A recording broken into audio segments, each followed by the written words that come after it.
नमस्कार साथियों, जय हिंद जय भारत। स्वागत है आप सभी को ऑल एग्जाम प्लेस में। मैं हूं रोहित खिरात। दोस्तों, आज की वीडियो में हम बात करेंगे कि आप वर्किंग हैं या आप हाउसवाइफ हैं और एमपी सेट या यूजीसी नेट क्वालिफाई करना चाहती हैं, लेकिन समझ नहीं आ रहा कैसे करें, टाइम मैनेजमेंट नहीं हो पा रहा है। क्योंकि वर्किंग और हाउसवाइफ के साथ यही प्रॉब्लम होती है कि टाइम मैनेज नहीं हो पाता है। क्योंकि वर्किंग के साथ में आप देखेंगे लंबा वर्क टाइम होता है, ऊपर से फिर घर के काम और ये सब चीजें भी हो जाती हैं। और हाउसवाइफ को तो भाई बहुत सारे काम होते हैं, बच्चों की देखभाल से लेके खाना बनाना और सब कुछ होता है। अब सबसे बड़ा सवाल मुझे ज्यादातर मेरे स्टूडेंट्स यही पूछते हैं जो खासकर वर्किंग है और हाउसवाइफ है, तो उन्हीं के लिए डेडिकेटेड वीडियो लेके आया हूं मैं कि भाई कैसे टाइम मैनेजमेंट करें और 3 घंटे केवल पढ़ के आप सेल्फ स्टडी करके कैसे आप क्या कर सकते हैं, नेट को या फिर एमपी सेट को क्वालिफाई कर सकते हैं। बस आपको 3 घंटे निकालना है। वो कैसे निकालना है, टाइम मैनेज कैसे करना है, वो मैं आपको बताने वाला हूं इस वीडियो में, है ना। तो भाई, आप यूजीसी नेट को फोकस कर रहे हैं या आप एमपी सेट को फोकस कर रहे हैं, तो ये स्ट्रेटजी आपके लिए है। आप वर्किंग हैं, आप हाउसवाइफ हैं, ये आपके लिए स्ट्रेटजी होने वाली है। इसमें मैं आपको 3 आवर का डेली प्लान बता दूंगा और 5 ऐसे मंत्र बताऊंगा जिसको आप फॉलो करेंगे तो डेफिनेटली टाइम मैनेजमेंट भी हो जाएगा और आप एग्जाम भी क्वालिफाई कर लेंगे। चलिए, तो बात करते हैं। सबसे पहले कॉमन प्रॉब्लम जो आती है वर्किंग और हाउस वाइफ को, उनका कहना यही रहता है, सर टाइम नहीं मिलता। मुझे बहुत सारे स्टूडेंट्स के कॉल आते हैं, सर मैं वर्किंग हूँ, सर मैं हाउस वाइफ हूँ, छोटा बच्चा है 2 साल का 3 साल का, टाइम मैनेज नहीं हो पा रहा। तो सबसे बड़ा प्रॉब्लम होता है टाइम नहीं मिलता, उनका कहना होता है ना। दूसरा, जॉब और फैमिली रिस्पॉन्सिबिलिटी बहुत ज्यादा होती है, ये प्रॉब्लम होती है। तीसरा, डिस्ट्रैक्शन भी आपका होता है भाई, फोन चला लिया, टीवी देख लिया, थोड़ा सा काम है तो काम भी करना पड़ता है, वर्कलोड भी हो जाता है कई बार। अब यहां पर गलती क्या होती है स्टूडेंट से, वो केवल पढ़ते रहते हैं, प्रॉपर प्लानिंग के साथ नहीं पढ़ते। क्योंकि देखिए, आपके पास वैसे ही लिमिटेड टाइम है, उसमें भी आप क्या है, कुछ भी पढ़ रहे हैं, रैंडमली पढ़ना चालू कर देते हैं, फिर बोलते हैं सर टाइम मैनेजमेंट नहीं हो पाया, ये सब्जेक्ट छूट गया, ये टॉपिक नहीं कर पाए। तो आप बस पढ़े मत, प्लानिंग के साथ में पढ़े। सॉल्यूशन क्या है भाई, नेट सेट तभी पॉसिबल है अगर आप सही स्ट्रेटजी का फॉलो करें और सही गाइडेंस आपको मिले, तो आप 101% क्या है, एग्जाम क्वालिफाई कर सकती हैं। अब मैं यहां पर आपको बताता हूं, एक मैं 3 आवर का स्मार्ट प्लान बता रहा हूं। जरूरी नहीं है आप इसी टाइम पर आप फॉलो करें, लेकिन जनरली जो टाइम आपको मिल सकता है वो यही टाइम है। एक, सुबह आप थोड़ा सा जल्दी उठ जाएं, 5:30 6:30 बजे, है ना। इस टाइम पर आप कोई भी यूनिट उठा लें, चाहे पेपर 1 की हो चाहे पेपर 2 की हो, कोई भी उठा लें, है ना। नोट्स आप पढ़ लें, रीड कर लें, कुछ कुछ कॉन्सेप्ट जो है मेन उसको आप देख लें। यूनिट वाइज आप पढ़ना चाहें तो यूनिट वाइज पढ़ लें, सुबह टाइम निकाल लें। अभी जरूरी नहीं है 5:30 से 6:30 लिखा है तो इसी पे निकालना है आपको, आप अपने शेड्यूल के हिसाब से क्या है निकाल सकते हैं। मतलब 1 घंटा तो आपको मॉर्निंग में निकालना है, वो कैसे भी करके आपको निकालना पड़ेगा। दोपहर में कभी आपको खाली टाइम मिल गया कि भाई खाना खा लिया है, बच्चा सो रहा है ना, तो 20 से 30 मिनट छोटे से गैप में निकाल लें। देखिए, वर्किंग के साथ क्या प्रॉब्लम होती है, एक सलंग टाइम नहीं मिलता है ना, लगातार टाइम नहीं मिलता। इवन हाउस वाइफ्स को भी आप देखेंगे तो लगातार टाइम नहीं मिलता है। तो आपको छोटे छोटा टाइम निकालना है, छोटे छोटे पार्ट में आपको टाइम निकालना है। जरूरी नहीं आप सोचो कि मेरे को लगातार 2 घंटे मिलेगा तभी मैं पढ़ूंगी, नहीं। आपको अगर 20 मिनट भी खाली टाइम मिल रहा है तो उस 20 मिनट में आप क्या करें, एमसीक्यू लगा लें, है ना, पीवाईक्यू देख लें। आप उसमें कोई 20 मिनट का थ्योरी लेक्चर देख सकते हैं, आधा लेक्चर देख लें, आधा फिर उसी दौरान देख लें, है ना। तो आपको ये करना है, टाइम को जहां पर आपको मिल रहा है कि नहीं भाई मेरे पास 20 ही मिनट है, 15 ही मिनट है, कोई दिक्कत नहीं है, उसमें ही आप पढ़ लो। आप कभी भी मत सोचो कि मुझे 1 घंटा लगातार टाइम मिल जाएगा, नहीं पॉसिबल होता है वर्किंग और हाउसवाइफ के साथ में। तो सबसे बेस्ट तरीका है कि भाई जहां पर आपको 15 मिनट मिल रहा है, 20 मिनट मिल रहा है, खाली हो आप, कुछ नहीं, लेक्चर देख लो, थोड़ा सा नोट्स पढ़ लो, पीडीएफ देख लो, टेस्ट लगा लो। तो ये आपको करना पड़ेगा, क्योंकि आपको छोटा छोटा ही टाइम करके क्या है वो बड़ा बनेगा, है ना। छोटे छोटे में ही आप सिलेबस को क्या करते चलोगे, कवर करते चलोगे और आपको पता भी नहीं चलेगा। और ये कंटिन्यू करना है, लगातार करना है, इसमें कंसिस्टेंसी होनी चाहिए आपकी। ऐसा नहीं कि बस आपने एक दिन किया उसके बाद फिर उस खाली टाइम पे मोबाइल चला लिया, फोन कर लिया किसी को, है ना, बात करने लगे। ये नहीं करना है आपको। उस टाइम के दौरान क्या करना है, पूरा उस टाइम का यूज करना है आपकी स्टडी के लिए, है ना। फिर जैसे मैंने बताया दोपहर को आप टाइम निकाल सकते हैं, रात को जब हस्बैंड आ जाते हैं या परिवार में कोई और होता है तो बच्चे को उनको थोड़ा सा दे दिया कि नहीं भाई अब थोड़ा सा मुझे पढ़ना है 1 घंटा, क्योंकि कॉपरेट करना पड़ेगा सामने वाले को भी। अगर आपको एग्जाम निकालना है तो भाई 1 घंटा बोल दिया कि भाई बाबू को संभाल लो, है ना, या 1 घंटा भैया मैं पढ़ने जा रही हूँ अब आप देख लीजिएगा, है ना। तो इस तरीके से भी आपको थोड़ा कॉपरेट करवा के क्या है, रात को भी 1 घंटे का टाइम निकालना ही पड़ेगा, है ना। जरूरी नहीं है कि भाई आप 1 घंटा ही निकालें, जैसे मैंने कहा जहां आपको टाइम निकल रहा है वहां पर आपको निकालना है। आप कभी भी मत सोचें कि भाई मैं लगातार 3 घंटे बैठ के पढ़ लूंगा या पढ़ लूंगी, नहीं हो पाएगा पॉसिबल कभी भी, है ना। तो डेली का रूटीन आप बांधें 2.5 से 3 घंटे, वो भी ऐसी स्टडी इफेक्टिव वाली, ऐसे नहीं कि बस मोबाइल भी चला रहे और यहाँ पर पढ़ भी रहे, ऐसा नहीं। 2.5 से 3 घंटे आपको निकालना ही निकालना है पूरे दिन में। अब वो आप 20-20 मिनट करके निकालें, लगातार 1 घंटा निकालें, 2 घंटा निकालें, वो पॉसिबल नहीं हो पाएगा। छोटे छोटे पार्ट में आपको क्या है पूरे 24 घंटे में निकालना होगा, तभी आप क्या कर पाएंगे, सिलेबस कवर कर पाएंगे, पूरा लगातार पढ़ पाएंगे। क्योंकि देखिए अभी अगस्त लग चुका है, दिसंबर में आपका एग्जाम होगा यूजीसी नेट का या एमपी सेट का। एमपी सेट का चलिए बाद में भी हो सकता है, लेकिन यूजीसी नेट का दिसंबर में एग्जाम होगा। तो आपके पास अगस्त का महीना है, सितंबर का महीना है, अक्टूबर का महीना है, नवंबर का महीना है, 4 महीने आपके हाथ में है। 120 दिनों का आपके हाथ में मोटा मोटी समय है, थोड़ा ज्यादा भी हो सकता है, लेकिन 120 दिन का आपके हाथ में समय है। इसमें आपको पेपर 1 भी पढ़ना और पेपर 2 भी करना है ना। तो ये आपको कैसे कर पाओगे, जब आप लगातार टाइम दे पाओगे तभी ना। आप सोचोगे कि 1 मंथ लगातार मैं पढ़ लूं, पॉसिबल नहीं है।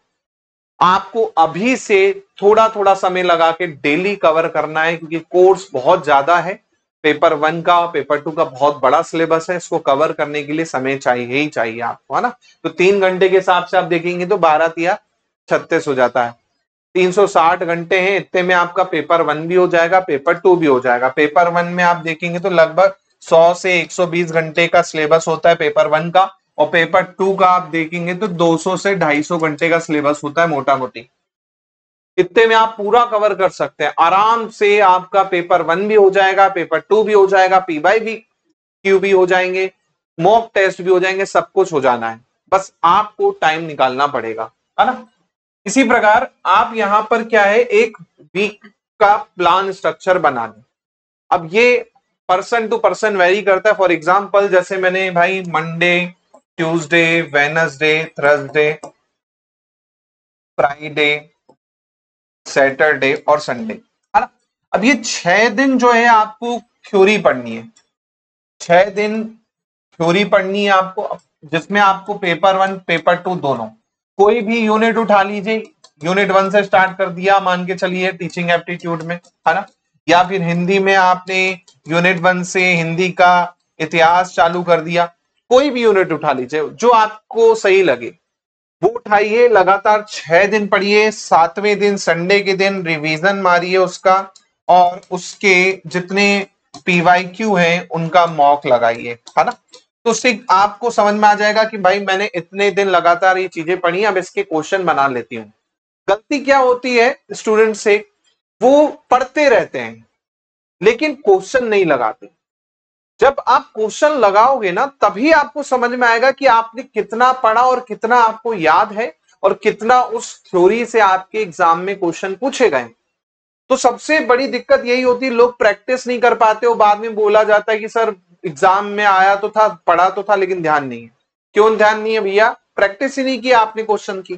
तो सबसे बड़ा काम है प्रैक्टिस। तो संडे को फिक्स कर ले, रिवीजन करना है, पीवाईक्यू लगाना है, मॉक लगाना है। भले 50 क्वेश्चन लगाए आप, 100 क्वेश्चन लगाए, लेकिन लगाना ही लगाना है आपको। बैठ जाइए आराम से, 50 क्वेश्चन 30 मिनट में आप सॉल्व कर सकते हैं आराम से। 30 मिनट में 100 क्वेश्चन लगा रहे, 1 घंटे में आराम से 100 क्वेश्चन आपके हो जाएंगे आराम से, कोई दिक्कत नहीं जाने वाली। और बाकी जो है क्वेश्चन के सॉल्यूशन देखने में जाएगा 1-1.5 घंटा, वो कभी भी निकाल लीजिए आप। जैसे मैंने बताया आपको टाइम कभी भी निकालना पड़ेगा, है ना। तो ये एक स्ट्रक्चर आप बना लीजिए कि मुझे आज ये यूनिट 1 इतने दिन में करना है, 7 दिन में करना है, यूनिट 2 मुझे इतने दिन में करना है। वो आपकी कैपेसिटी पे डिपेंड करता है। कुछ लोग 3 दिन में यूनिट 1 कर लेते हैं टीचिंग एप्टीट्यूड, कुछ लोग 10 दिन में करते हैं। वो आप पे डिपेंड करेगा कि कितना टाइम आपको लगने वाला है ना। इसी प्रकार 5 सक्सेस सीक्रेट मैं आपको दे रहा हूं, ये समझ लीजिए। सबसे पहले सिलेबस और पीवाईक्यू से शुरुआत करें। कोई भी यूनिट उठाएं, उसका सिलेबस देखें और उसके एक बार पीवाईक्यू देखें। उससे आपको आइडिया लग जाएगा कि हाँ किस तरह के क्वेश्चन आखिर पूछे जा रहे हैं एग्जाम में, है ना, क्या लेवल है क्वेश्चन का। शॉर्ट नोट्स और कीवर्ड्स बनाएं। A4 शीट में केवल शॉर्ट नोट्स, कीवर्ड्स लिखें। जरूरी नहीं है आपको पूरा थ्योरी लिखना है, शॉर्ट में कीवर्ड्स लिख लें। भाई जैसे मैंने रिसर्च की रिसर्च टाइप्स ऑफ रिसर्च पढ़ाई, तो उसमें कीवर्ड्स लिख लें कि भाई अप्लाइड रिसर्च क्या है, एडवांस रिसर्च है, थ्योरी में प्रैक्टिकल अप्लाई किया जाता है। इंडक्टिव क्या है भाई, डिडक्टिव क्या है, उसके कीवर्ड्स लिख लें, जैसे top down, bottom up approach, है ना, ये कीवर्ड्स लिख लो आप। ऐसे ही रोज 1 घंटा कम से कम तो आपको देना ही देना है, इसमें कोई एक्सक्यूज नहीं होना चाहिए। वैसे मैंने आपको 3 घंटे का बोला है, लेकिन कम से कम जैसे कभी फंस रहे हो आप, टाइम नहीं मिल पा रहा है, तो 1 घंटा तो आपको देना ही देना है, पढ़ना ही पढ़ना है कम से कम। दूसरी चीज, कंफ्यूजन में यूट्यूब मत देखो। लोग क्या करते हैं, कोई टॉपिक समझ नहीं आता है, रैंडमली यूट्यूब देखने लगते हैं, 10 वीडियो आते हैं। वो नहीं होगा, वो वैसे तरीका नहीं है। वैसे ही आपके पास टाइम कम है और आप अलग अलग यूट्यूब चैनल पे अलग अलग टॉपिक डिस्कशन कर रहे हो, नहीं हो पाएगा। उससे बेटर है कि भाई कोई सही कोर्स ले लो। पेपर 1 का जैसे हमारा कोर्स चल रहा है एमपी सेट यूजीसी नेट के लिए, जिसमें व्यवस्थित तरीके से आपको पूरा मिल रहा है। यूनिट 1 आपको पूरी मिल जाएगी, उसमें पूरे आपको क्या है, थ्योरी कवर हो गई जो सिलेबस में मेंशन है। उसके बाद उसके एमसीक्यू, टेस्ट सीरीज सब आपको व्यवस्थित तरीके से। आपको कहीं भटकना नहीं है, कोई सर्च नहीं करना है, बस आपने फोल्डर खोलना है और आपको पूरा कोर्स जो है सामने आपको मिल जाएगा, वो आप कर सकते हैं। ऐसे ही पेपर 2 के लिए दोस्तों हिंदी का बैच भी चालू हो चुका है, जिसमें व्यवस्थित तरीके से आपको पीवाईक्यू प्लस आपका थ्योरी पूरा कवर करवाई जाइए सिलेबस के हिसाब से। जिसमें आप केवल पीडीएफ भी पढ़ना चाहें वो भी पढ़ सकते हैं, बढ़िया, उससे भी आपका रिवीजन होता रहेगा। तो एक व्यवस्थित तरीके से आपको क्या, कोई सही सटीक कोर्स देखना है। यूट्यूब पे आप सोचेंगे कि मैं एक वीडियो इसका देख लूं, एक वीडियो उसका देख लूं, कभी पॉसिबल नहीं है सिलेबस आपका कवर हो पाए। किसी एक को आपको क्या है, कोर्स को व्यवस्थित तरीके से फॉलो करना ही करना है। कोचिंग आपको नहीं चाहिए, आपको कैसी कोचिंग चाहिए, स्मार्ट कोचिंग चाहिए। अगर आप कहीं कोर्स लेना चाहते हो तो स्मार्ट कोचिंग वाले नोट्स लें, कि वो ऐसे तरीके से आपको चीजें कराए, सटीक रणनीति और सटीक गाइडेंस के साथ आपको चीजें कराए, है ना। तो इसी के साथ आप हमारा पेपर 1 का कोर्स लॉन्च हो चुका है, वो ले सकते हैं। पेपर 2 में हिंदी का कोर्स लॉन्च हो चुका है, वो ले सकते हैं, जिसमें पूरा डिटेल आपको मिलने वाली है ना। ये कुछ सीक्रेट्स है जो आपको फॉलो करने हैं। और मैं मानता हूं आप वर्किंग हैं, मैं मानता हूं आप हाउसवाइफ हैं, लेकिन आप ऑलरेडी टाइम मैनेजमेंट कर रही हैं। भाई स्कूल जाना है, बच्चों को छोड़ना है, उनका होमवर्क भी करवाना है, सब चीज। अब उसमें थोड़ा सा आपको और क्या है, टाइम मैनेजमेंट करना पड़ेगा। जैसे कि मैंने बताया कि 3 घंटे आपको निकालने ही पड़ेंगे। वो कर लिया आपने, आराम से आप क्या कर पाएंगे, UGC net MP set qualify कर पाएंगे फर्स्ट अटेम्प्ट में ही, है ना। वीडियो अच्छा लगे तो लाइक कीजिएगा। साथ में दोस्तों पेपर 1 का कोर्स आपको मिल जाएगा एमपी सेट का, जो अभी ऑफर में और चल रहा है, 999 रुपए में नया बैच आपको मिल रहा है। ऐसे ही आप यूजीसी नेट लेना चाहते हैं, 1499 है, लेकिन अभी ऑफर में 999 का मिल जाएगा। हिंदी का नया बैच लॉन्च हो चुका है, जो कि सभी एग्जाम को टारगेट करते हुए बनाया गया है। वैलिडिटी की बात करें 1 ईयर है। आप देख पाएंगे 3599 रुपए में बैच आपको मिल रहा है, जिसमें असिस्टेंट प्रोफेसर का भी सिलेबस कवर हो जाएगा, एमपी सेट, यूजीसी नेट, इनका भी कवर हो जाएगा, पीवाईक्यू दोनों एग्जाम्स के, यूजीसी नेट के भी, एमपी सेट के भी, साथ में असिस्टेंट प्रोफेसर एग्जाम्स के भी, अलग अलग स्टेट के जो एग्जाम्स होते हैं उनके भी पीवाईक्यू टेस्ट सीरीज के रूप में आपको क्या इस बैच में मिल जाएंगे, है ना। तो 10,000 प्लस एमसीक्यू खाली टेस्ट सीरीज में आपको मिलने वाले, जिसका प्राइस अलग से लेने जाएंगे तो 1000 रुपए तो टेस्ट सीरीज का ही मिलेगा, वो आपको यहाँ पर फ्री मिल रही है। साथ में पूरा कंटेंट आपको यूजीसी नेट असिस्टेंट प्रोफेसर का फ्री मिल रहा है आपको कोर्स में। तो एक साथ 3 एग्जाम को आप यहाँ पर क्या कर सकते हैं, टारगेट कर सकते हैं। और मैं ही आपको पढ़ा रहा हूँ, तो आप डेमो देखना चाहें तो बिल्कुल इस कोर्स में जाके डेमो भी आप देख सकते हैं, वहां पे भी डेमो अनलॉक है, दोनों ही कोर्स में, पेपर 1 में यूजीसी नेट में, और वहां पर आप देख के ले सकते हैं। वीडियो अच्छा लगे तो लाइक करें, शेयर करें, कमेंट में जरूर बताएं आप वर्किंग हैं या हाउस वाइफ हैं। मिलता हूं मैं आप लोगों से नई स्ट्रेटजी वीडियो के साथ। जय हिंद, जय भारत, धन्यवाद।